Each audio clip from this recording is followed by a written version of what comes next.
Mr. Key is Stardew Valley's most mysterious NPC. He pops in and out when you least expect it, and to the player, he almost seems like an omnipotent god. However, today, I'll be showing you everything we know about Mr. Key and showing you my favorite theory on who Mr. Key really is. I'll also be using different pronunciations of his name to piss different people off. Enjoy.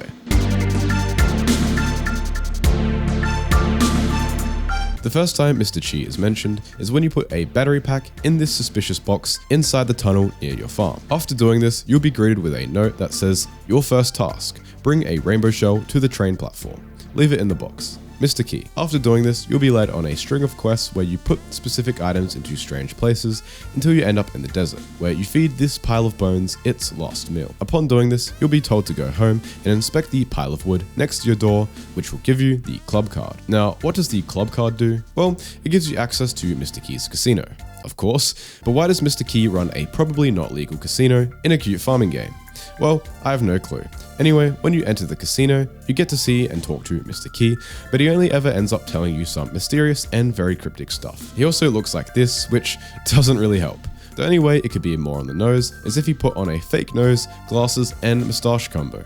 But don't worry, because the definitely not legal casino is not the only time that Mr. Key appears. Because after you complete the community center, you'll get a letter from Willie telling you to fix up the ship in the back of his store, and he'll take you somewhere special. Now, despite Willie being a bit weird, that letter was not some giant euphemism, and it was actually an invitation to Ginger Island. Now, Ginger Island is absolutely massive, and I will not be going through everything it has to offer. There is, however, a beach on the west side of Ginger Island, and at the very top of this beach area, there is a door with a golden walnut on it. If you interact with this door, a mysterious voice tells you to come back once you've collected a grand total of 100 golden walnuts. Golden walnuts being a currency item that can commonly be found on Ginger Island through completing various quests and secrets. Once you collect 100 golden walnuts and you make your way back to the door, you'll be let in and Mr. Key will greet you. Inside is Mr. Key's walnut room. Now, Mr. Key's walnut room is special because it allows you to do certain quests which give key gems as rewards. Once you have enough key gems, you can use them to redeem special items and item recipes that can't be found anywhere else in the game. For example, the horse flute, which allows you to summon your horse from almost anywhere in the game, Pierre's missing stock list that makes everything he sells available no matter the season, and the key to the town that allows you to get into any place, anywhere in the town, no matter if you're actually allowed to or not. The only problem is when you talk to Mr. Key himself, he once again only seems to give you cryptic hints and clues of the universe at large. He does, however, make another appearance in the game. After achieving perfection in this game and going up to the summit to watch the final cutscene, your grandpa and Mr. Key do appear. Now, without spoiling absolutely everything, they basically just say that they've been watching you along your journey and are proud. Also, if you try and trigger this cutscene before achieving perfection through something like NoClip, then you'll experience a glitchy cutscene where Mr. Key shames you for cheating and kills you. Well, not really, he just pushes you off the cliff of the summit, but that's attempted murder in my books.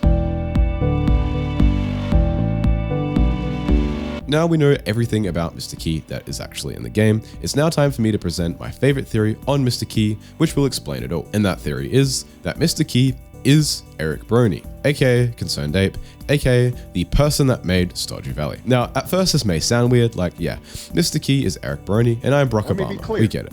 But if you look at Mr. Key's character through this lens, you start to pick up on some things. For example, Mr. Key talks about being an ordinary boy, but putting an effort to become something special. This applies to Eric. He also often talks about art and how it's the responsibility of people like you and him to add that spark to other people's life. This applies to Eric. He also talks about always striving for perfection and never giving up.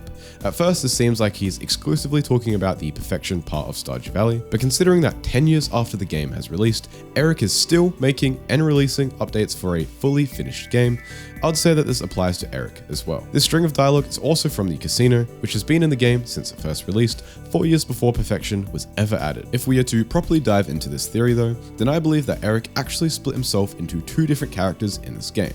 Those characters being Sebastian and Mr. Key. Sebastian is the physical manifestation of Eric, a moody programmer that spends 8+ hours a day looking at his computer and doing stuff. This is a role Eric filled during the development of Stardew Valley and still probably does to this day. Then we have Mr. Key, who is the mental representation of Eric. Mr. Key shows us the beliefs and mental frameworks of Eric that got him to the place that he's in today. You have to remember, it took 4 years to complete making Stardew Valley from scratch completely by himself at the most pivotal point in his life, being just fresh out of uni. He also did all of this while being an adult and having adult responsibilities. Chasing such a dream in such circumstances takes tenacity. It takes pure willpower, and it takes belief transcendent of time and space. Need I remind you, Stardew Valley is in the top 20 best-selling games of all time. Not of indie games, not of Steam games, not of games on the Switch. Top 20 best-selling games of all time. It has sold more than fucking Mario Kart Wii, and has sold nearly as much of Call of Duty Modern Warfare and Call of Duty Black Ops 3. A game made by one person has beat out all of these different legendary titles. This doesn't just happen one day, on a whim, by accident.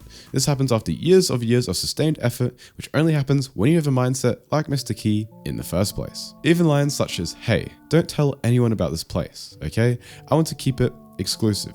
You'd keep a secret for your friend Mr. Key, wouldn't you? I believe I meant more metaphorically. Like, this is my innermost feelings and beliefs. I'm letting you in and allowing you to see them, but keep them a secret, don't tell the world. As oftentimes when trying to achieve something such as ConcernedApe has done, it's better not to tell the average person that doesn't have your best interest in mind.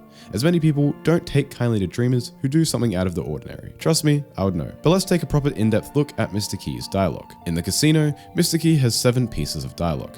Strangely enough, only 3 or 4 of these pieces of dialogue could be counted as him talking about the game.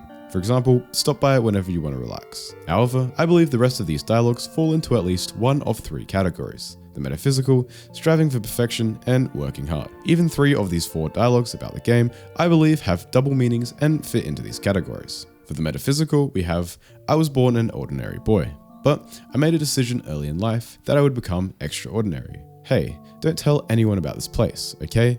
I want to keep it exclusive." You'd keep it secret for your friend Mr. Key, wouldn't you? As I already explained before, I believe this line is a metaphor for keeping close Eric's beliefs, which is why it's here. For striving for perfection, we have, "I knew you'd end up here someday." Of course, I had to make it a little difficult so you'd have an incentive to achieve excellence. Never stop striving to achieve perfection. Settle for nothing less than excellence in everything you do. And for working hard, we have, "Keep it up, kid. I think you're going to be a star. Just ask me if you need anything. Keep working hard, and maybe you'll end up like me someday." To me, 6 of these 7 dialogues perfectly encapsulates Eric's mental attitudes: a belief in something bigger than oneself, the stride towards perfection, and an underlying spirit to consistently work hard to make all of this possible. It's hard to work hard towards something that you don't believe you can actually achieve. It's hard to make a mediocre product when you strive for the very best, and ideals alone can't make your dream into a reality without some damn work. All 3 of these key mental attitudes feed into each other to make Eric successful. It's like a triangle. Without one of the points, the whole thing collapses. However, the casino isn't the only time that Mr. Key speaks. Mr. Key also has 7 pieces of dialogue in the Walnut Room. This time, however, in the place where there is a literal perfection tracker, Mr. Key seems to not mention anything about striving for perfection, and instead doubles down on topics such as working hard and the metaphysical. This time there's only 1 piece of dialogue talking about the game. The other 6 pieces of dialogue fall into the 2 aforementioned categories. I believe this is indicative of the point in Eric's life when he wrote this dialogue, but we'll get into that. For working hard, we have, "I'm impressed with your tenacity, kid. It took a lot of walnuts to get this far. I got to where I am through the force of pure willpower, kid. You see, the mind is a very powerful tool. In fact, it's the most powerful tool in all of reality and beyond." This line can also be counted as metaphysical. A lot of other lines also overlap though. For the metaphysical, we have, "Set your eyes on the furthest star and let that be your goal. It's always within your power to go one step further than you used to believe. Some things transcend time and space, kid. It's a unique feeling in the heart. A whisper of things beyond. Wherever you go, I'm always behind the curtain, making sure the show is interesting.